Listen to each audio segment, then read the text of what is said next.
up? J Vape, the lounge, in the building, right? These are all great people. Shout out to my guy on the Lockout fan page. That's an awesome black brother. They got a fan page going on where he's from. This is one of the guys that was homeless. That watching on the Lockout inspired him to be a better individual. Today, he's not homeless no more, right? The other black brother was homeless, living in the streets from hotel to hotel, McDonald's to McDonald's. He's making over six figures today. Yelly Founder, another individual who found himself in a basement with a gun in his mouth, about to blow his head off. He ran into our content in the early stages of the creation, and we saved his life. I remember times that we had people come to our live stream and say, hey, anybody need some eyeballs? Anybody need body parts? And I found this strange. Like, yo, what the fuck? Need body parts? What type of business you're in? And it was a brother, if I could remember his name, is Noah. I'm going to show you the video. In fact, I'm going to see if I can find it right now. I think I put it private. And he said, I'm about to die, war.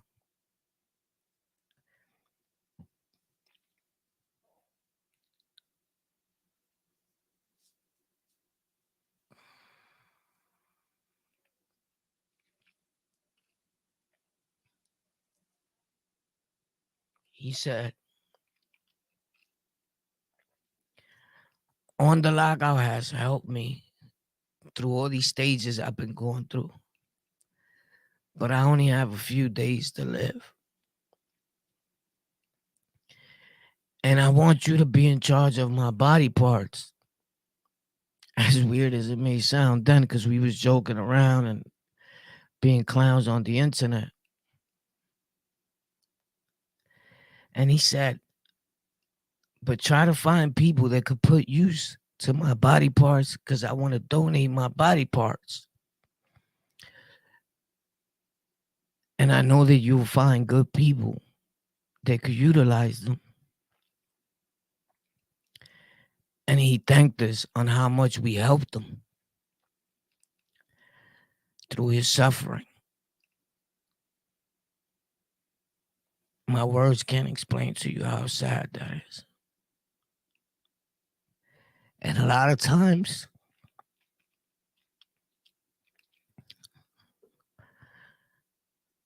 I don't think about that shit.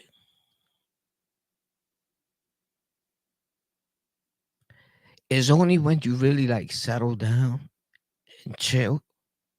Like, yo, let me slow down, right? You speeding. That you start to see like the things that you've done and how powerful. So even all these dudes, all these clowns, like even the Mac means that we helped grow, in his head, that clown, he's saying, damn, boy did change my life. Right? Now that they decided to do something else with whatever we gave them and lie to the peoples, that's on them. But us that been here on the internet, we know the truth. And truth don't have to be explained. So I don't spend my time trying to explain.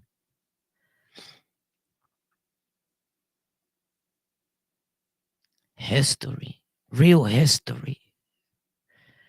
Because at the end of the day, they still gonna explain it backwards and try to make it his story.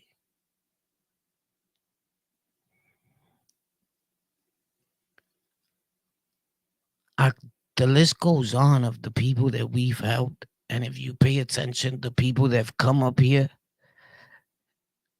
and have been like, yo, bro, thanks. Your show saved my life.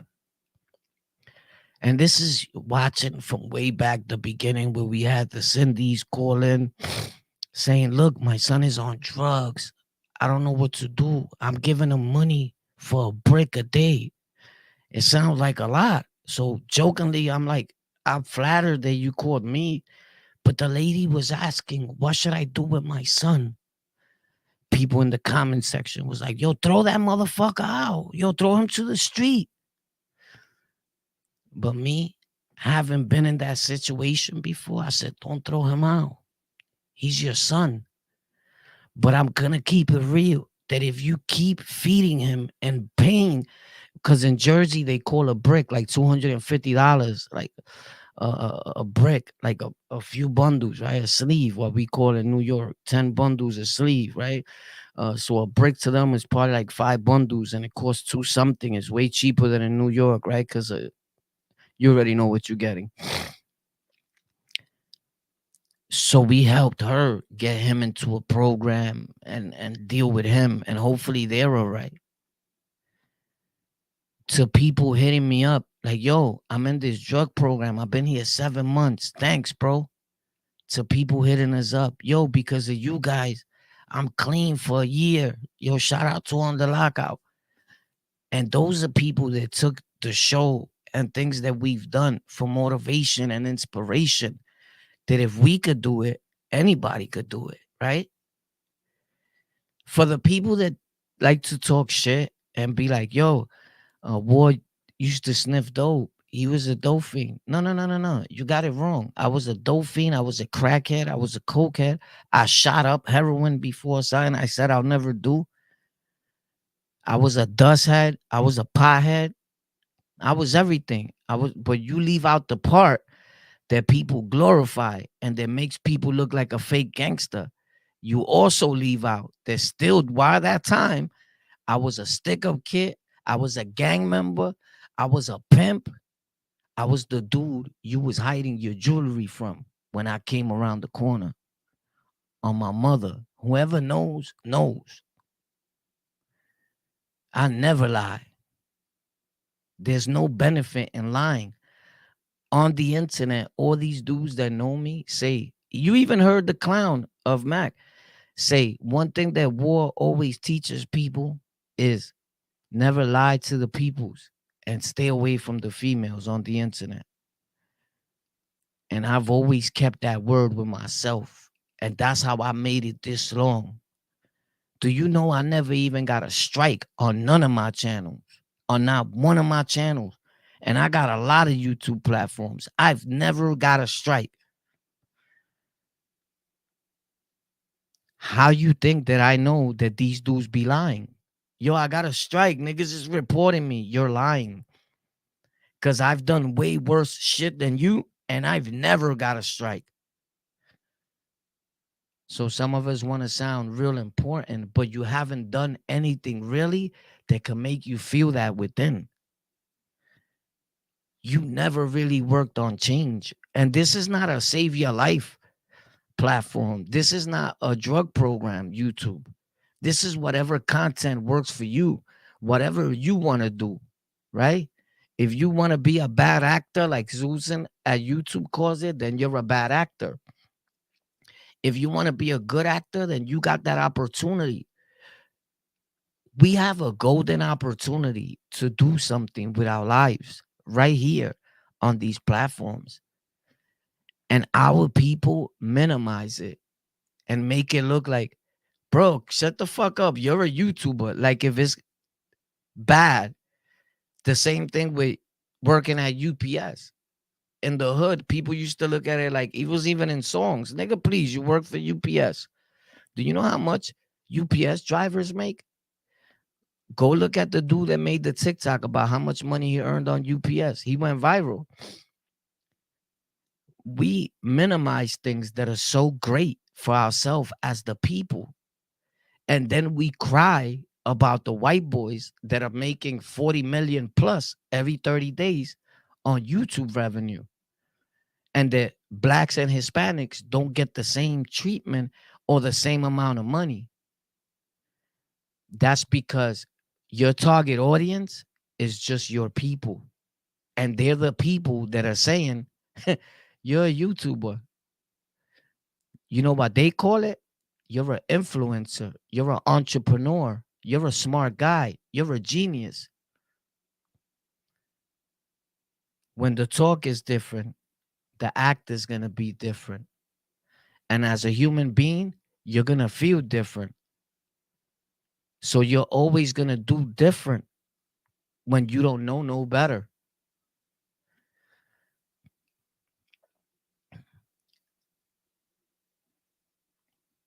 I don't know. Hopefully you got something out of what was said here today. I'm gonna leave you with this.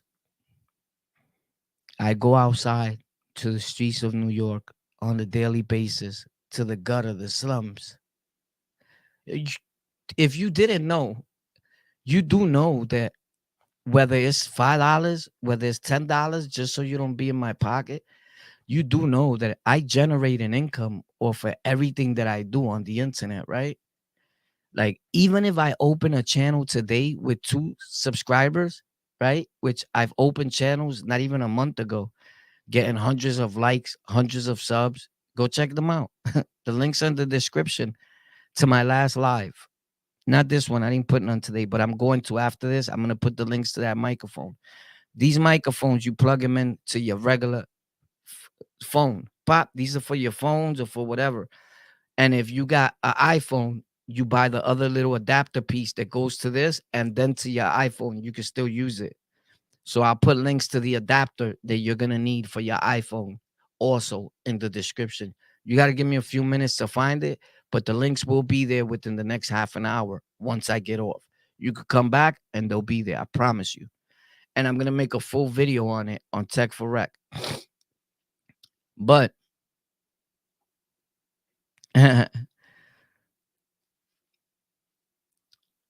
bottom line is this. Uh, that's why I don't like to say something else because then I forget what I was saying to you. Because I don't write these stuff down. It comes from my heart. It's genuine. And when it's genuine, that's what happens, right? But what I could tell you is that I go outside every day, right? And I go to the Bronx, I go to Brooklyn, I go to Manhattan, I go to Queens. If you look at my video content, you see me in every borough. Facts.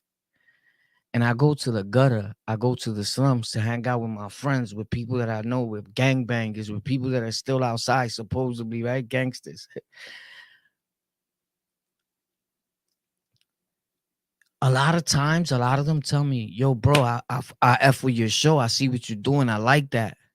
And you know what I say in my head? Yeah, boy, why you ain't doing it then? Why you still here? What you waiting for? For them to tap you and say, yo, you got to come with us.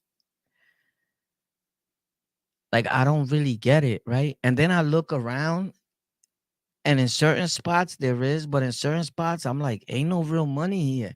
Like, I've been standing here with you. I made more money than you today. And I'm not even where the money's being made at. Physically, I'm not there. And I know for a fact that I made more money than you within the time that we've been standing here. Legitimately. In fact, respectfully, I look at some of them like, yo, boy, I made more money than you off of donations without even asking.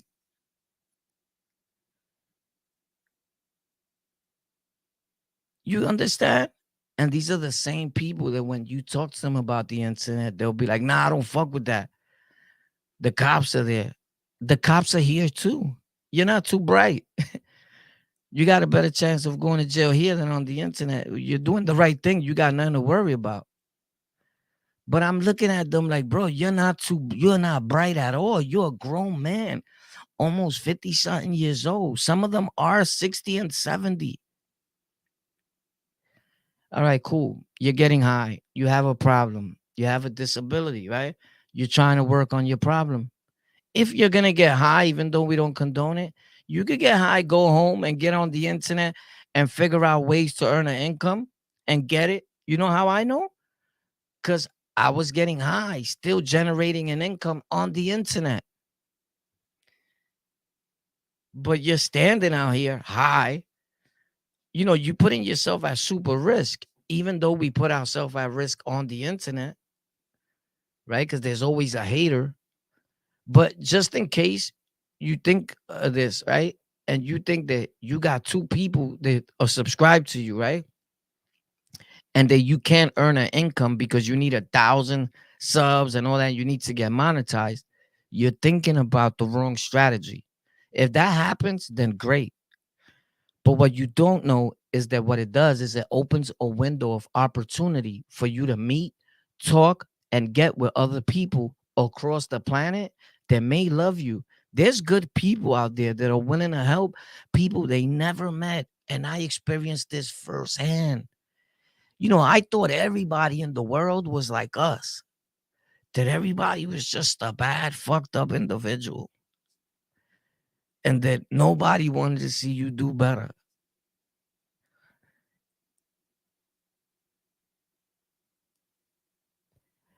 Sometimes when I think about it, it makes me sentimental because today I feel, right? Because I'm not around, running around getting high, where it blocks your feelings as a human being and all that.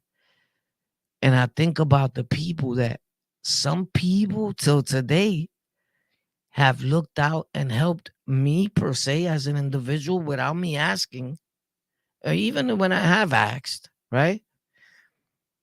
More than my father, more than my mother, more than people that you've known your whole life.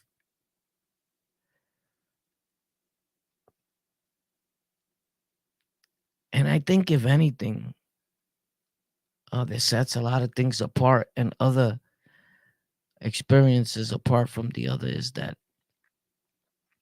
that's what makes the internet and cyberspace and a different way of communicating such a beautiful thing when it could be utilized in its proper form and for its right intent, because it could be super damaging to some too, and you could destroy a lot of lives if you really wanted to. But when used in a proper manner, the possibilities are endless.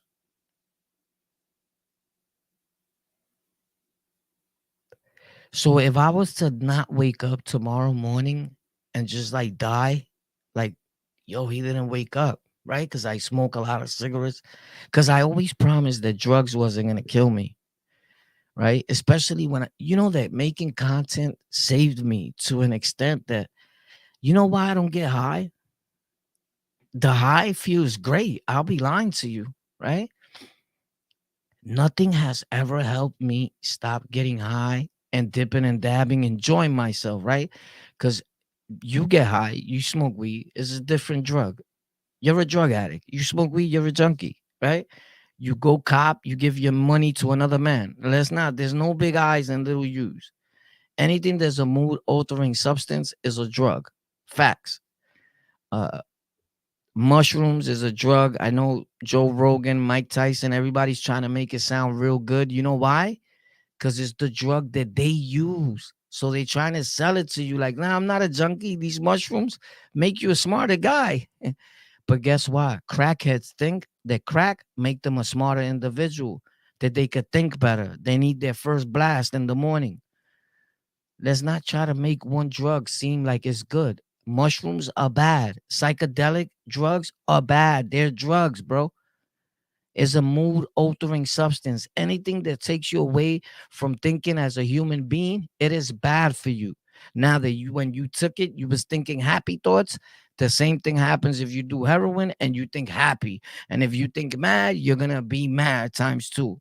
Don't believe Mike Tyson. Don't believe Joe Rogan. They're two big liars. They're selling you that it's okay to do mushrooms. I promise you it's not. It's a drug, my guy. So, yeah, because that one kills me. You know, that's real bad. And that they would let such big influencers preach that on the internet.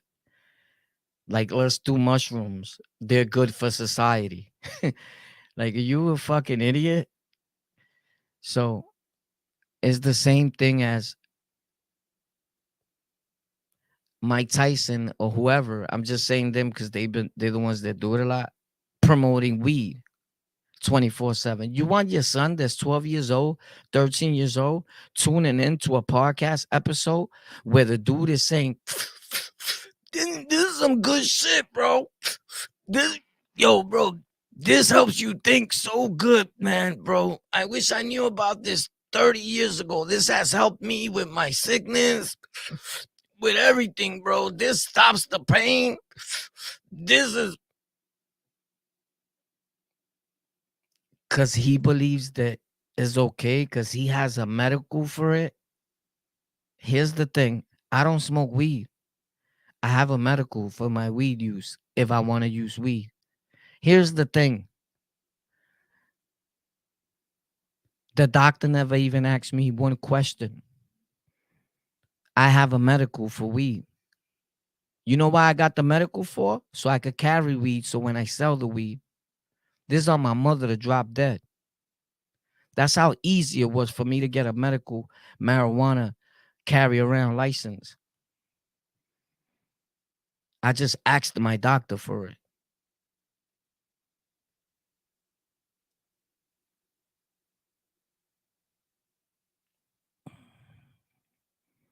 God bless us all.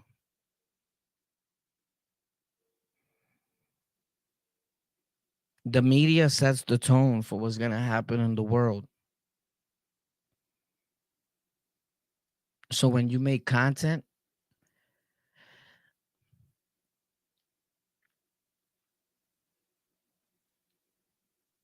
make sure that you make content that matters. Your videos are going to be there for a long time to come, and people will tune in and they will follow. If you smoke weed in your videos, you're going to have a lot of young ones that are going to be like you. They want to smoke weed. And even if weed is legalized, when they just fully passed, alcohol was once not legalized. And alcohol has killed more families than anything else in the world. It is the number one killing drug substance in the world. The detox hospitals are overcrowded with alcohol and people with alcohol addiction. My father died of alcohol abuse. I started with weed and alcohol. After that, I tried heroin, I tried Percocets, I tried Xanax, I tried tabs, I tried mushrooms, I tried bazookas, I smoked dust. I did any drug you could think about because the weed and the alcohol wasn't doing much. It was time to graduate. Graduation came with overdoses, nearly death experiences. It came with me having metal surgery in my face, in my body. It came with me getting shot, with me getting stabbed. It came with me wasting most of the years of my life in prison and in Rikers Island. It came with a lot of my friends dying that are no longer here. But I promised that it wasn't gonna kill me. And at one point in my life, I thought I was gonna die that way. But today, if I die and I don't wake up tomorrow, I'm pretty sure that people will remember me as the dude that used to get high, that changed his life, was telling Rikers Island stories, set a trend for everybody else to start generating an income, telling Rikers Island stories. Because no matter what, you could lie to yourself all you want to lie on. And it's not who started nothing first, because it's clear as day, right? Who did it? Who took it and made it a podcast and helped other people do the same and open a door, bang, for the prison storytelling in New York City. Facts. And when I seen that everybody was burning that out and they slept on me, I was doing tech. I was generating an income on Amazon. And guess what all these dudes are doing now? Their setups wasn't like that behind them. They had a hole in the wall. You see all the channels, all the people that we help, look at their back. They got a nice setup. They showing their setup, all of them, right? Tell me that they thought about that on their own.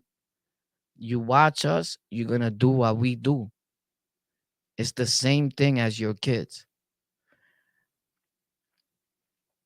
And that's why when I make content now, I think of who's watching, who this could reach.